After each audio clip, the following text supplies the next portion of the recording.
સુરતના પાંડેસરા સાલાસર ડાઇંગની બેદરકારી આવી સામે. મિલમાં શ્રમિક પર ગરમ પાણી પડતા મોત નીપજ્યું. પાંડેસરા જેઆઈડીસીમાં આવેલી મિલમાં જેટ મશીનમાં ઉકળતું પાણી શ્રમિક યુવક પર પડતા ગંભીર રીતે દાઝ્યો હતો, જેને સારવાર માટે ખાનગી હોસ્પિટલ લઈ ગયા હતા, જ્યાં તેનું મોત થયું હતું.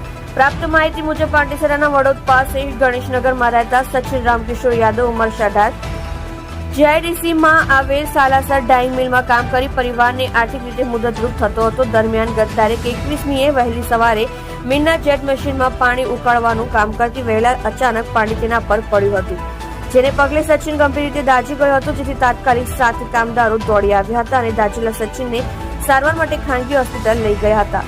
સચિનનું સારવાર દરમિયાન બુધવારે સાંજે મોત નીપજ્યું હતું. પાંડેસરા પોલીસે આ મામલે તપાસ હાથ ધરી છે. સત્ય માટે હંમેશા સત્યની સાથે જોડાઈ રહો. આ સુરત ન્યૂઝ ચેનલની સાથે.